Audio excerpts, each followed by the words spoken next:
I'm Sandy Oliver, and I'm going to be your instructor for English 111. We're also doing the companion lab 011, and so we're going to kind of mush those two together here for a little bit. So I'm going to walk through the syllabus and some terms and grades and attendance and other stuff that you need to know on the first day. This is what we would normally do if we were seated face to face on our first day, kind of walk through things and make sure everybody knows the rules and regulations. Some of those are state mandates, things we have to do because of our state system, the North Carolina Community College system.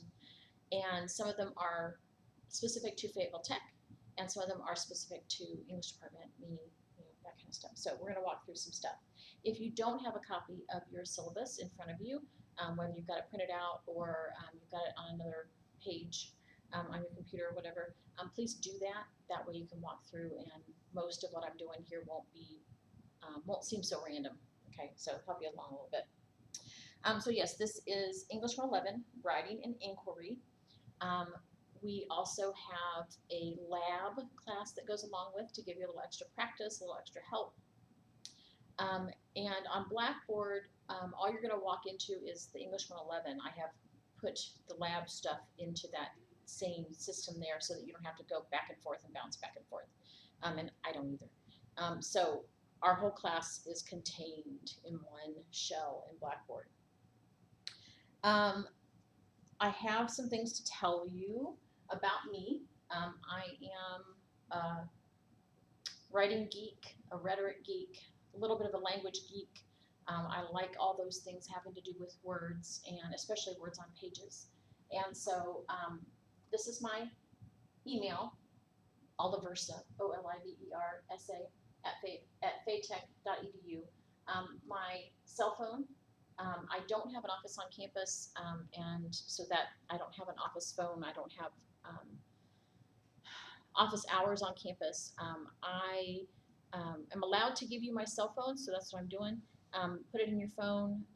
The first time you text me, and I prefer only text unless we've set up a time for a phone call.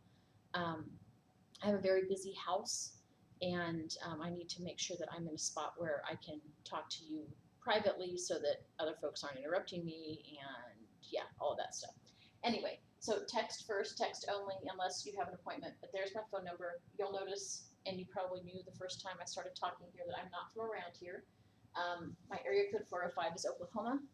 That's where I was before this. 7 years ago, David and I got married, and I moved cross country from Oklahoma to North Carolina. Since then, we moved from Irwin, itty bitty blink town, in Harnett County to Fayetteville, and it's a lovely move. My only diss on Fayetteville is the bugs. Oh my gosh. Anyway, so that's why it's 405. Use your cell phone, that kind of thing. You can text me anytime. I will get things back to you. Well, not anytime. I make my phone go on that do not disturb when I go to bed. So I won't get your 2 a.m. text until I get up at 5. So, text me if you have questions. Email me if you have questions that require documents and things to come back to you. Or text me and say, I need X. And I'll say, okay, look at your email. And there you go. I look at emails. I respond to emails as soon as I see them. I respond to emails within 24 hours ish. If you send it after I'm done for the day, and I'm usually done for the day by 4, I won't get that until the next morning, fairly early. So keep that in mind, and I'll get back to things. My goal is to be as accessible as I can be to you and still remain mostly sane. I'm aware that students take online classes for a variety of reasons. The big one, though, is scheduling. You work full-time during the day, or you have responsibilities during the day that don't allow you to come to campus, and so maybe you are doing homework at midnight or whatever, and that's wonderful. I'm glad that we have this technology to accommodate that, and so I'm happy to be part of that. just remember that I may not necessarily be online the same time you are.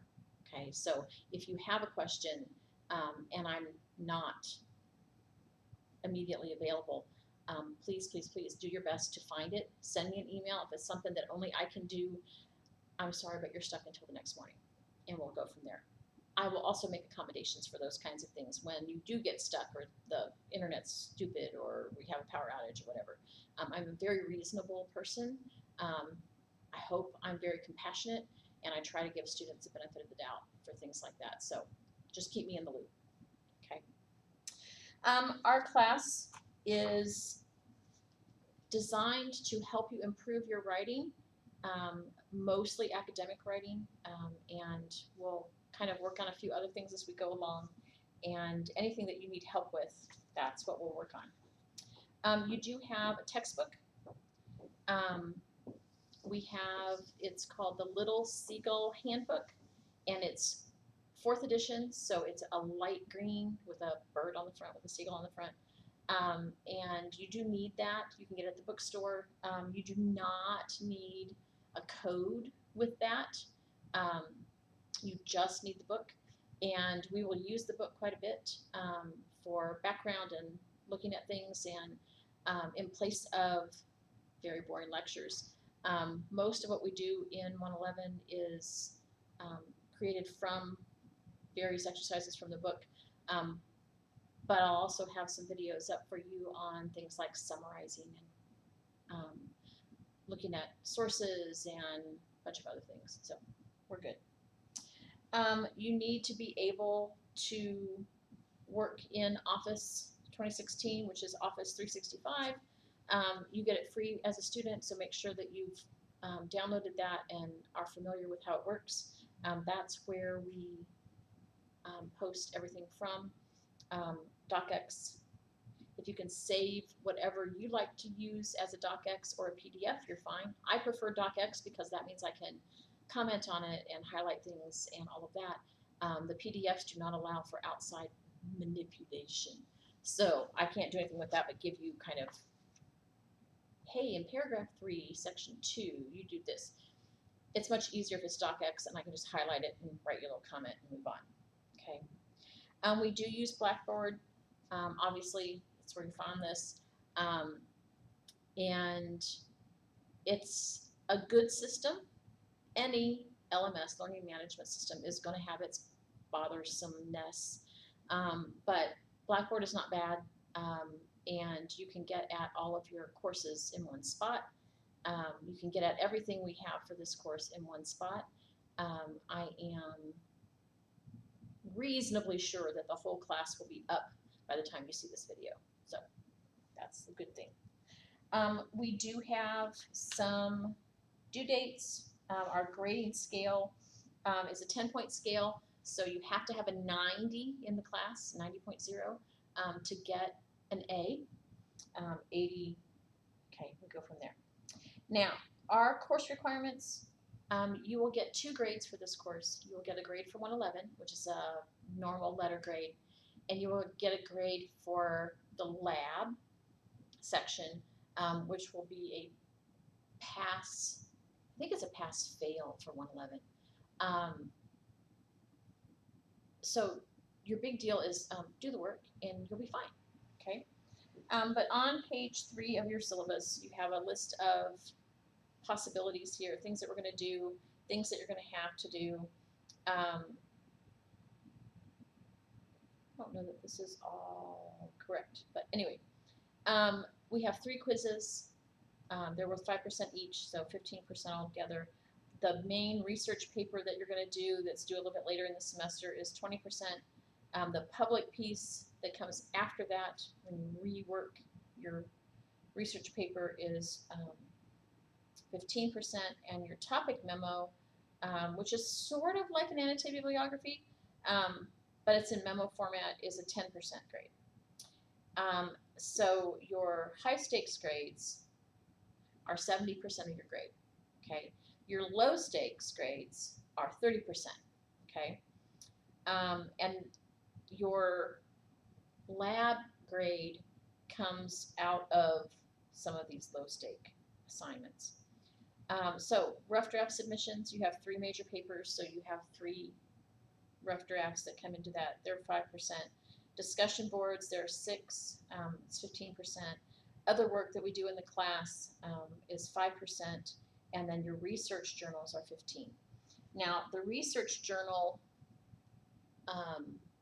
that we do at the very beginning, right after the topic memo, the first one is worth 10% of your grade. The rest of them are lumped into that 5%.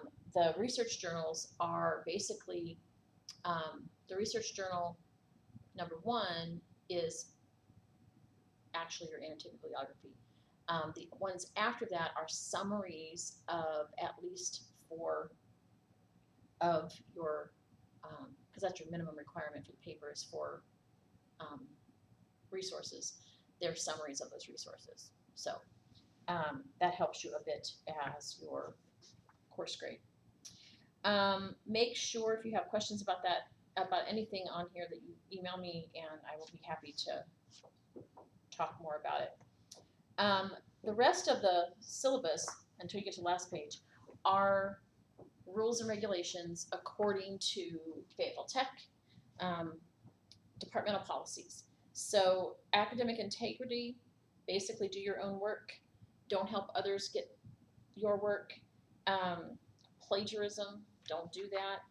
In English class, it's deadly because I know you're writing, I know what you're doing, and it's really easy to find things when you screw up.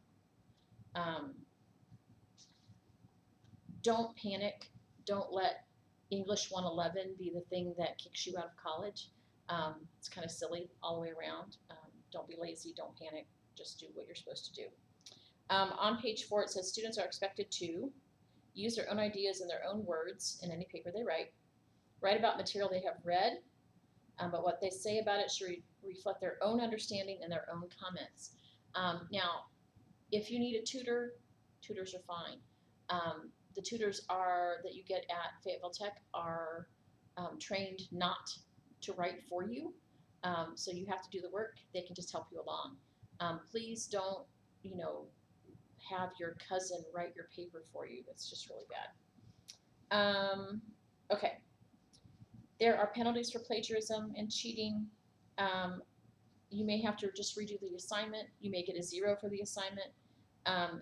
If it's something really obvious, you bought a paper from somewhere, Homework Hero is horrible for that kind of stuff, you can fail the course. The other thing is you can be put on academic probation, you can be suspended, which means you have to skip a semester, or you can be expelled, and that goes on your permanent record, and so your college career is basically done. Don't do that. Don't cheat. It's just not how it works, how it's supposed to work. Here's the thing, late work. I do take late work. The makeup policy according to the college is that you have to be caught up. We have an 8-week course, so you have to be caught up by the end of the 7th week, and I can't take late work that last week of school. Okay, that really steps on a lot of students' toes. The other thing is our course is a writing course, and so it's really hard to make up a lot of work at one time. Please do your work as we go along. I will send you emails, I will check in with you. If you miss more than 10% of the course, which in this case is a week, I can drop you from class if you miss more than a week. Okay. Now, if you have life blow up in your face and you need an extra bit to get things back together, email me, let me know what's going on, and I'm more than happy to grant you an extension. Okay. You need to be careful about blowing off responsibilities early in the semester because you never know what's going to happen later on. Now, the good news is we're an 8-week class, so if you do have to drop somewhere in the middle here, you can pick it back up in the second 8 weeks. You have a little bit of a cushion there. Be careful, be careful, be careful. If you have concerns, if you are upset with some email or something I said to you or whatever, come talk to me. I try really hard not to offend people. I try really hard to be accommodating and compassionate. And if I'm not, please let me know, and I'm more than happy to apologize and make up for that. If we can't figure things out between us, then we go to one of my directors, either Penny Jacobs or Sarah Bruton. If we can't, that bigger group can't figure things out, then we have to go to Dr. Jackson. He's the Dean of Arts and Sciences, I believe. Might be English and Humanities, but I think it's Arts and Sciences. Anyway, on page 6, we have some things that we have to put in. This is federal and state level. The ADA, Americans with Disabilities Act. If you have any kind of physical, mental, or learning disability that gets in the way of you doing well in class, you can go to our Disability Support Services, which is in the Tony Rand Student Center, room 127, or you can email them or call them, and they can help you get set up with accommodations. Most of the time that means things like a note taker or extra time on tests or whatever. We don't have tests, we have quizzes. They're not timed. You get an extra chance on those, so they should be fine. But if you need a distraction-free environment, they can set you up with that as well. I know my home is not a distraction-free environment, so I can't imagine that yours is. We also have our non-discrimination statement here, and all kinds of, Title VI and Title VII and civil rights and Title IX and all of that. We try very hard to make sure that who you are doesn't get in the way of what you can become. And so help us out. Let us know what we can do to help. I'm more than happy to answer extra questions or spend extra time with you and get you through writing, which I know for some folks is just anxiety all the way. I have to remind myself sometimes that my students want to be in my class about as much as I wanted to be in algebra class. No offense to algebra folks and people who like math and all of that. My best friend is a math teacher, so, but take a breath, do what you need to do, and just kind of approach things with a I can do this mentality. It really does help. On the very last page, on page 7, you have the things that you need to do. Our class is laid out in modules, not in weeks, and so you have kind of a couple, once you get past the first couple, it kind of moves around more than a week at a time. So think about what you need to do, when you need to do it. Our big deal here is we are an 8-week class, okay? We end October 12th, okay? And then we get the 13th, 14th, and 15th off for fall break. So make sure that you're keeping up with your due dates. I encourage you highly to use a calendar, use a planner of some sort so that you have a place to write things down. I am old school. I write things down by hand. I do have an electronic calendar, so I can look at things when I'm not near my notebook, but it's a good idea for lots of us to write things down. If you're a kinesthetic person, so if you are working on an AAS here at FATEC, you probably are a kinesthetic person, at least partially. Writing things down really does help cement that in our memory. And if you're an audio person, you have to say it out loud. You can listen to me say it out loud, and that works to a bit, but the more we can do things with our own bodies to get it in our heads, the better off we are. If I write things down, I remember. I have this little meme, the biggest lie I tell myself these days is I don't have to write it down, I can remember that. Doesn't work. And I know I'm older, so, but even when I was in high school, I wrote things down. I had to write things down, so I'd have good memory of where things were and what I needed to do. So do what you can as you can. Do the most you can with what you have, and keep me in the loop, and we'll get along just fine this semester. So I hope you have a great rest of your day. I hope you spend some time in the textbook to get to know where things are, spend some time in the Blackboard shell to get to know where things are, and let me know if you have questions. Okay, so bye-bye.